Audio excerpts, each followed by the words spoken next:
ये हम पूरी तरीके से भारतीय जनता पार्टी को एक्सपोज करेंगे कि इन्होंने जानबूझ करके, चूंकि वसुंधरा जी और गजेंद्र सिंह जी के और वसुंधरा जी और मोदी जी के अनबन है, इसलिए वसुंधरा जी के समय में बनाई हुई डीपीआर को वो आगे नहीं बढ़ाना चाहते हैं, एक कारण। और दूसरा कारण है कि हम बार बार कांग्रेस पार्टी मांग कर रही है, इसलिए वो इसका श्रेय कांग्रेस को नहीं देना चाहते। गजेंद्र सिंह जी ने एक जगह मीडिया में ये बोल भी दिया कि आप तो हमारा राज बना दो, फिर हम ईआरसीपी के लिए 45,000 करोड़ रुपए दे देंगे। इससे ये साबित है कि उनको जनता की चिंता नहीं है। 13 जिले के लोगों की जो पेयजल की समस्या है, सिंचाई की समस्या है, उसकी समस्या की चिंता नहीं है, उनको केवल अपने राज बनाने की चिंता है। इसलिए जनता, आपने देखा होगा कि जब जब भारतीय जनता पार्टी के नेता उन इलाकों में गए हैं, उनको विरोध का सामना करना पड़ा है। अब हम लोग जाएंगे, हम मांग भी करेंगे केंद्र सरकार से कि वो हठधर्मिता छोड़े और ये राष्ट्रीय परियोजना घोषित करे।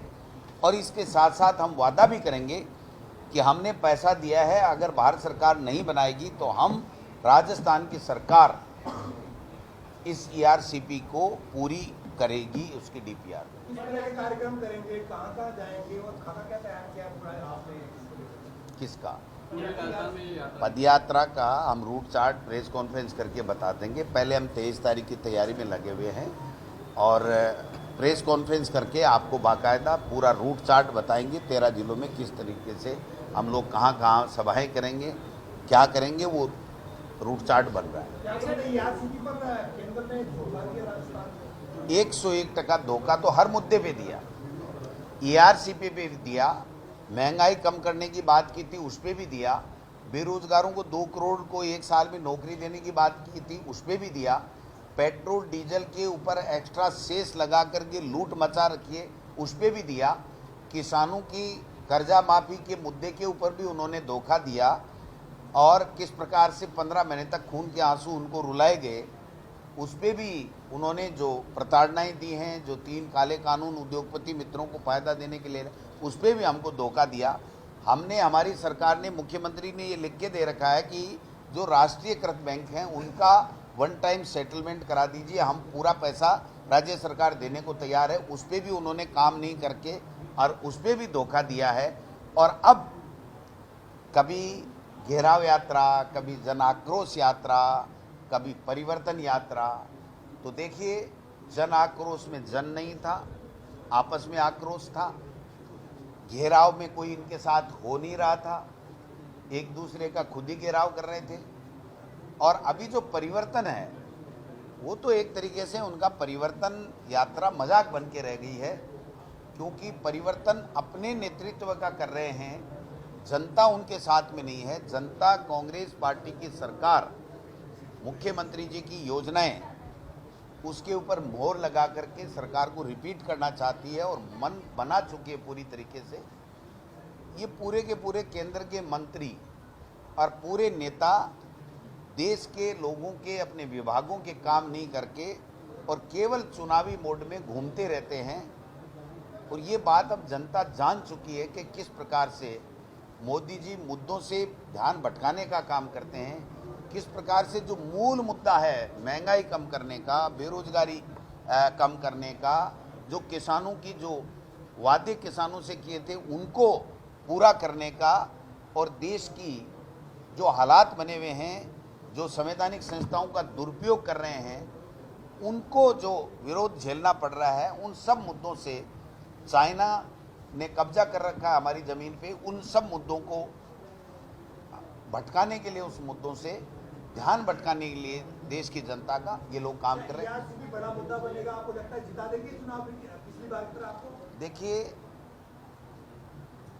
जो प्रदेश की जनता ने मन बना लिया कि कांग्रेस की सरकार ने बहुत अच्छा काम किया, आखिरी का बजट भी 80% से ज़्यादा धरातल पे उतरा है, और केंद्र की मोदी सरकार में 9 साल में एक भी वादा पूरा नहीं किया, जिसमें ये ईआरसीपी भी उनका देश के प्रधानमंत्री का बोला हुआ वादा था।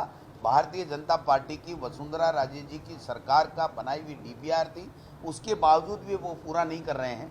तो मैं समझता हूँ ये सारे मुद्दे और हमारी गुड गवर्नेंस और हमारी योजनाएं, ये सब मिला करके राजस्थान में कांग्रेस की सरकार को रिपीट कर। राहुल गांधी की यात्रा में क्या केवल आप लोग अपने पदाधिकारियों को बुला रहे हैं? देखिए, 4,000 बिल्कुल हम उन लोगों को, ये एक यूनिक कार्यक्रम होगा, आप देखना, आप साक्षी बनेंगे।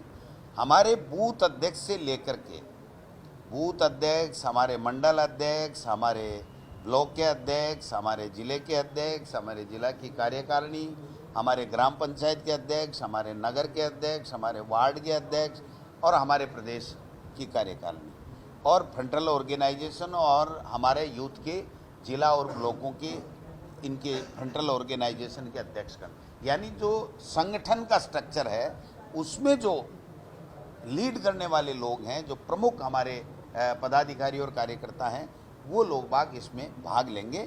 क्योंकि कांग्रेस का भवन बन रहा है तो हर व्यक्ति आना चाहता है, लेकिन हमारा फोकस है कि जो हमारा संगठन का मेन स्ट्रक्चर जो हमने इस पिछले समय में काफ़ी मेहनत करके तैयार किया है, उनको हम आइडेंटिटी कार्ड वितरित करेंगे, उनको बैठाएंगे और उनके सामने हम लोग वो करेंगे।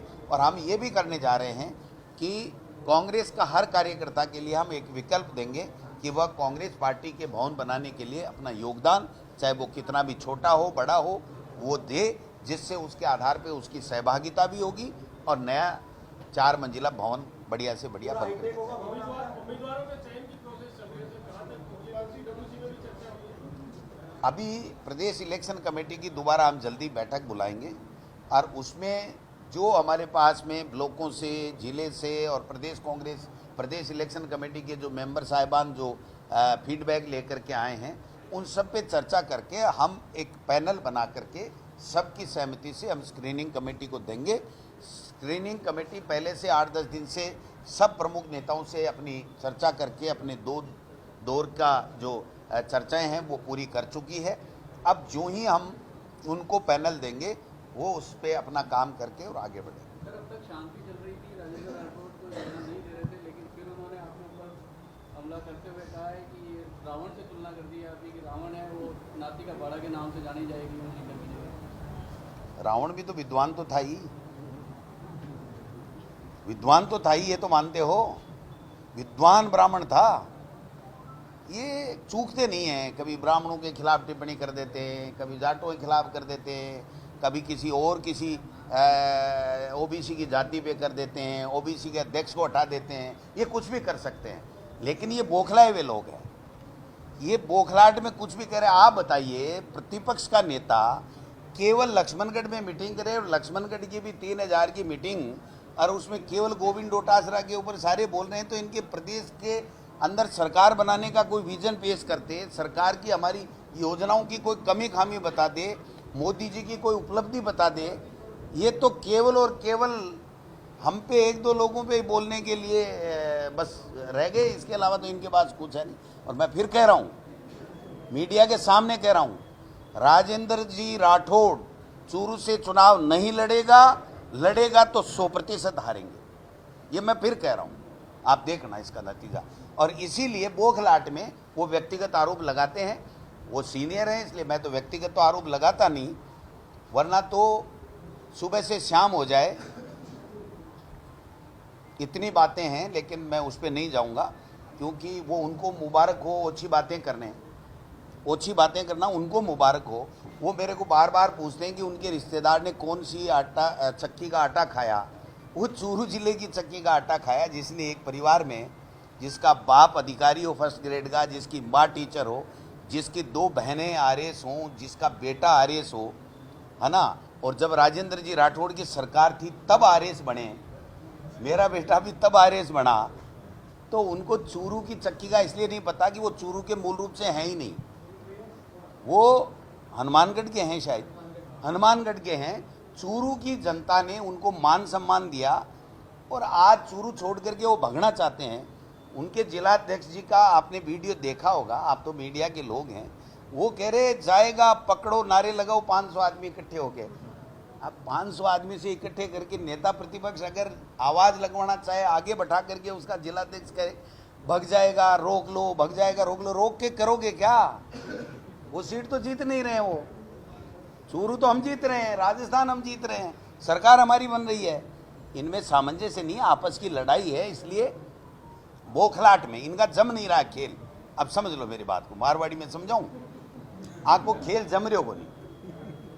नेतृत्व विहीन पार्टी है राजस्थान के मायने भारतीय जनता पार्टी। मोदी जी के चेहरे के ऊपर और अमित शाह जी के जो संवैधानिक संस्थाओं पर मांगो कब्जा भी का आधार पर चुनाव लड़बो चाहे, लेकिन वह सफल कोनी में। मोदी जी के चेहरे पे अब वोट पड़ने वाले नहीं हैं। इसका प्रत्यक्ष उदाहरण हमने पंजाब में देखा, हमने हिमाचल में देखा, हमने कर्नाटक में देखा, और अब इन 4-5 स्टेट में आप और देख लें। कैलाश मेघवाल जी और सूर्यकांत का चुनाव लड़ने की तैयारी कर रहे हैं। कैलाश मेघवाल ने ये भी कह दिया कि वसुंधरा कैंप को साइडलाइन कर रहे हैं पार्टी। बीजेपी आप भी लड़ो तो कौन मना कर सकता है? कोई भी व्यक्ति चुनाव, जो आज एमएलए है वो चुनाव लड़ने की बात नहीं करेगा तो क्यों नहीं करेगा भाई? करेंगे, हमें तो उससे क्या है। नहीं, वो सूर्यकांत जी का ये कहना था कि उनके ऊपर जिस तरह टिप्पणी की गई थी, बूढ़े का और बच्चे का एक जैसा हो जाता है, बुद्धि का, मन का स्तर, उसको लेकर उन्होंने कहा कि जितनी उनकी उम्र नहीं है ये सूर्यकांता जी बहुत ही वरिष्ठ विधायक हैं, लगभग 85 साल के लगभग उनकी उम्र है। भगवान उनको और लंबी उम्र दे। उनको फील हुआ होगा, लेकिन उनको गजेंद्र सिंह जी को माफ़ कर देना चाहिए। इसलिए माफ़ कर देना चाहिए कि वो नेतृत्व की लड़ाई लड़ रहे हैं, बौखलाहट में बयानबाजी कर रहे हैं। चाहे राजेंद्र जी राठौड़ साहब हो, चाहे गजेंद्र सिंह जी हो, चाहे कोई दूसरे भारतीय जनता